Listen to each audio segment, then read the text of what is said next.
आज हम लोग एक न्यू चैप्टर स्टार्ट कर रहे हैं, मुद्रा एवं बैंकिंग। तो इस मुद्रा के एवं बैंकिंग के बारे में पढ़ने से पहले हमें थोड़ा सा मुद्रा का इतिहास जानना पड़ेगा।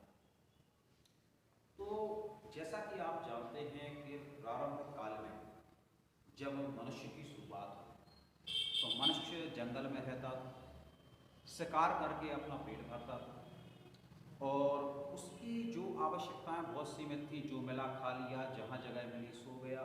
तो ऐसी स्थिति में उसकी जो आवश्यकताएं थी बहुत सीमित थी। धीरे धीरे जब मनुष्य ने वनस्पति उगती हुई देखी तो उसके मन में धीरे धीरे खेती करने का विचार आया और इस खेती ने उसे एक स्थायित्व दिया। यानी पहले जहाँ वह एक घुमक्कड़ जीवन जीता था उसके स्थान पर उसने एक स्थान पर रहना प्रारंभ किया।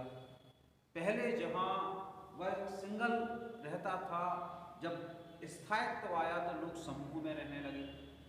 धीरे धीरे मनुष्य की आवश्यकताएं बढ़ी तो इन बढ़ती हुई आवश्यकताओं ने जन्म दिया विनिमय।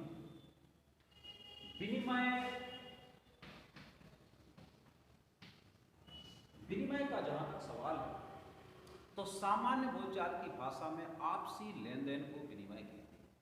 यानी दो पक्ष जो आपस में वस्तुओं की एक्सचेंज कर रहे हैं, अदला बदली कर रहे हैं, हम उसको विनिमय कहते हैं।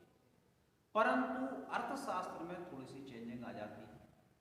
अर्थशास्त्र के हिसाब से वस्तुओं सेवाओं के स्वैच्छिक, वैधानिक, पारस्परिक हस्तांतरण को विनिमय कहा जाता है। यानी वस्तुएं और सेवाएं इनका जो आपसी लेन देन है उसमें सबसे पहली बात आती है स्वैच्छिक। यानी दोनों पक्षों की जो है इच्छा होना चाहिए, किसी प्रकार का दबाव, जोर जबरदस्ती नहीं होना चाहिए। स्वैच्छिक। वैधानिक यानी जो भी लेन देन हो रहा है वह कानून के अंतर्गत हो, कानून द्वारा मान्यता प्राप्त वस्तुओं का हो। और पारस्परिक यानी प्रत्यक्ष आमने सामने जो है हस्तांतरण होना चाहिए। तो इस प्रकार से वस्तुओं सेवाओं के स्वैच्छिक, वैधानिक, पारस्परिक हस्तांतरण को हम लोग विनिमय कहते हैं। ये जो विनिमय है इसके दो प्रकार आ जाते हैं। पहला आ जाता है वस्तु विनिमय और दूसरा हो जाता है मुद्रा विनिमय। वस्तु विनिमय यानी जब एक वस्तु देकर बदले में दूसरी वस्तु प्राप्त करते हैं तो ऐसे विनिमय को हम लोग वस्तु विनिमय कहते हैं। और जब हम मुद्रा प्राप्त करके कोई वस्तु देते हैं या मुद्रा देकर कोई वस्तु प्राप्त करते हैं, इस प्रकार के विनिमय को हम लोग मुद्रा विनिमय कहते हैं। तो आज हम थोड़ी सी जानकारी ले रहे हैं वस्तु विनिमय के बारे में। वस्तु विनिमय का एक प्रारंभिक काल है। यानी जो विनिमय की शुरुआत हुई है वस्तु विनिमय से हुई है। यानी जो वस्तु आपके पास आवश्यकता से अधिक है वह किसी दूसरे व्यक्ति को दे दो और उस व्यक्ति के पास यदि कोई आपकी आवश्यक वस्तु है तो आप उससे ले लो। जैसे एक छोटा सा एग्जाम्पल है कि यदि आपकी जो खाने की लिमिट है, आप 8 रोटी खाते हो लेकिन आपके पास जो रोटियां हैं 10, तो ऐसी स्थिति में जो 2 अतिरिक्त रोटियां हैं आप किसी को देकर बदले में सब्जी है, दाल है, कोई भी साथ यदि प्राप्त कर लोगे तो आपका भी कार्य चल जाएगा और सामने वाले का भी कार्य चल जाएगा। तो इस प्रकार से कम आवश्यक वस्तु देकर अधिक आवश्यक वस्तु प्राप्त करना जो है विनिमय कहलाता है। और जब यह विनिमय वस्तुओं का आपसी होता है तो इसे हम वस्तु विनिमय कहते हैं। वस्तु विनिमय एक लंबे समय तक प्रचलन में रहा। आज भी ऐसे क्षेत्र जहां क्षेत्र सीमित हो, समाज पिछड़ा हुआ व आवश्यकताएं सीमित हो, वहां पर आज भी वस्तु विनिमय प्रचलित है। क्योंकि वस्तु विनिमय का जो सबसे बड़ा फैक्टर है वह आवश्यकता पर निर्भर है। यानी एक दूसरे के पक्ष की आवश्यकता महत्वपूर्ण होती है, फायदा या नुकसान महत्वपूर्ण नहीं होता है। तो जहां समाज पिछड़ा हुआ हो, अधिक शिक्षित नहीं हो, वहां पर वस्तु विनिमय जो है आज भी प्रचलित है। तो ये जो प्रचलन में बहुत ज़्यादा रहा, गाँव में आज भी है, पिछड़े क्षेत्रों में भी है। पर इस वस्तु विनिमय में कुछ कठिनाइयाँ हैं। तो इसकी जो कठिनाइयाँ हैं जिनने मुद्रा को जन्म दिया, सबसे जो पहली कठिनाई आती है दोहरे संयोग का अभाव। तो पहली कठिनाई दोहरे संयोग का अभाव, यानी दो पक्ष जो एक दूसरे की वस्तु बदलना चाहते हैं उनका आपस में मिलना जरूरी है। जैसे मैंने आपको एक एग्जाम्पल दिया कि आपके पास 10 रोटी हैं, 8 आपकी लिमिट है, 2 रोटी देकर आप बदले में सब्जी, दाल या कोई ऐसा साथ प्राप्त कर सकते हैं। तो आप ऐसे ही व्यक्ति से एक्सचेंज करोगे जिसके पास दाल, सब्जी यानी जो आपकी रोटी खाने के लिए जरूरी है। ऐसा नहीं है कि किसी व्यक्ति के पास पेन है, पुस्तक है, उससे आप एक्सचेंज कर लो। तो वस्तु विनिमय में सबसे बड़ी बात यह है कि विनिमय होने के लिए दो पक्ष ऐसे चाहिए पड़ते हैं जिन्हें एक दूसरे की वस्तु की आवश्यकता है। और यदि ऐसे दो पक्ष नहीं मिल पाते हैं तो फिर विनिमय संभव नहीं होता। तो वस्तु विनिमय की जो सबसे पहली कठिनाई आई, दोहरे संयोग का अभाव, यानी दो पक्ष ऐसे जिन्हें एक दूसरे की वस्तु की आवश्यकता है उनका मिलना आवश्यक है, तभी विनिमय होगा। सेकंड आ जाती है मूल्य मापक का अभाव।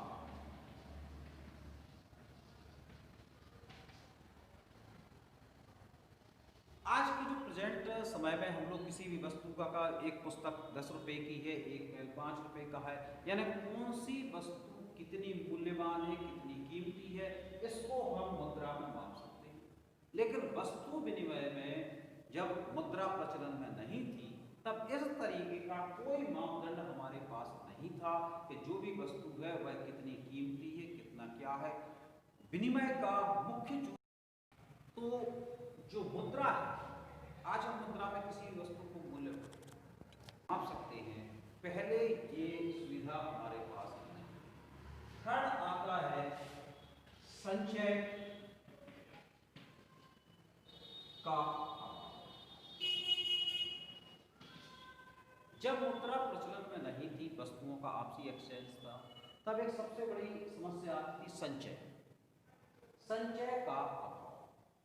यानी जब वस्तुओं का लेन देन आपस में होता था तो हर वस्तु अपने आप में कीमती थी कि उसके बदले में आप एक्सचेंज कर सकते हैं।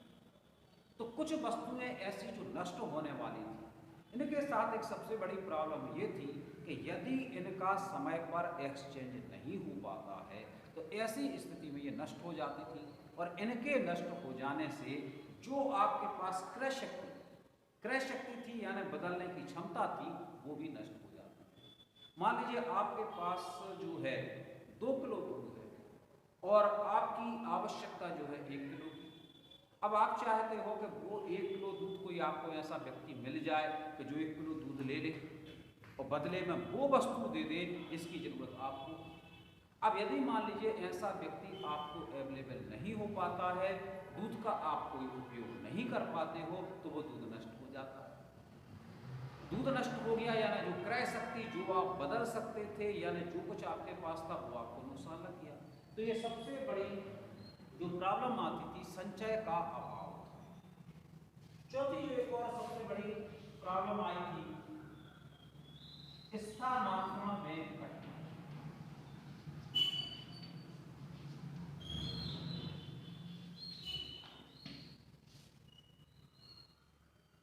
वस्तु विनिमय में जो भारी और वजनदार वस्तुएं थी, पहले जैसा कि मैंने कहा कि मनुष्य जो था एक घुमक्कड़ जीवन जीता था। आज भी यदि आप राजस्थान के जो कुछ बर्तन वगैरह बेचने वाले हैं, वो एक बैलगाड़ी में अपना पूरा जो है गृहस्थी रखे रहते हैं। तो भले खेती प्रारंभ हो गई थी, उसके बावजूद भी मनुष्य कई बार एक स्थान पर नहीं रुकता था, उस कुछ समय के बाद दूसरे स्थान पर चला जाता था। तो उस समय पे ऐसी भारी और वजनदार वस्तुएं यानी पत्थर की वस्तुओं का, बड़ी बड़ी पत्थर की चक्कियाँ जो आटा पीसने के काम आती थी, बड़े बड़े पत्थर के जो बर्तन होते थे, ऐसी ढेरों भारी और वजनदार वस्तुएं थी, उनको एक स्थान से दूसरे स्थान लाना और ले जाना बहुत कठिन था। जब यदि आप एक स्थान से दूसरे स्थान बदल रहे हो तो वो भारी और वजनदार वस्तुएं आपको उसी स्थान पर छोड़कर जाना पड़ता है। तो ये जो अनेक कठिनाइयां थी जिन्होंने वस्तु विनिमय को सीमित किया, जो पिछड़े क्षेत्र हैं, सीमित आवश्यकताएं हैं, वहां तक सीमित किया, और वस्तु विनिमय की कठिनाइयों ने मुद्रा विनिमय को जन्म दिया कि कोई ऐसी वस्तु होना चाहिए जो वस्तु विनिमय की इन कठिनाइयों